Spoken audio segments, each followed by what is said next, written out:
హనుమంతుడు ఉన్నాడు అని పంచముఖాంజనేయుడు అంటాం. అవును. 5 ముఖాలు అంటే ఒకటి వానర ముఖం, ఒకటి సింహముఖం, మూడవది గరుడ ముఖం, వరాహ ముఖం, హయగ్రీవ ముఖం. 5 వదనాలు. 5 వదనాలతో భూమి మీద ఆయన తిరగలేదు, ఆయన వానర వదనంతోనే తిరిగాడు. మరి పంచముఖాంజనేయుడు ఎందుకంటే పంచముఖాంజనేయ మంత్రం ఉంది. ఆ మంత్ర దేవత మాత్రం 5 ముఖాలకు ఉంటుంది. ఆయన హనుమంతుడిగా వచ్చినప్పుడు మామూలు వానర వదనంతోనే ఉన్నాడు.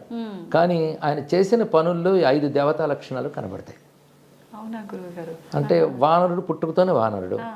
ఇక నరసింహ స్వరూపం అంటే రాక్షస సంహారం చేసినప్పుడు ఆయన నరసింహుడిలాగా విజృంభించాడు. గరుత్మంతుడి స్వరూపం అంటే ఆయన వేగంలో ఎగిరేటప్పుడు గరుత్మంతుడు కూడా ఎందుకు పనికిరాడన్నారు. అందుకు గరుత్మంతుడి స్వభావం కూడా ఆయన చూపించాడు. అలాగే వరాహస్వామి స్వభావం కూడా చూపించాడు. వరాహస్వామి సముద్రంలో మునిగిపోయిన భూమిని ఉద్ధరించాడు. అలాగే హనుమత్ స్వామి శోక సముద్రంలో సీతమ్మను ఉద్ధరించాడు. ఉద్ధరించడమే వరాహతత్వం. అది ఆయన పనులు అది చూపించాడు. హయగ్రీవ స్వామి అంటే సర్వవేదముల యొక్క మూర్తి.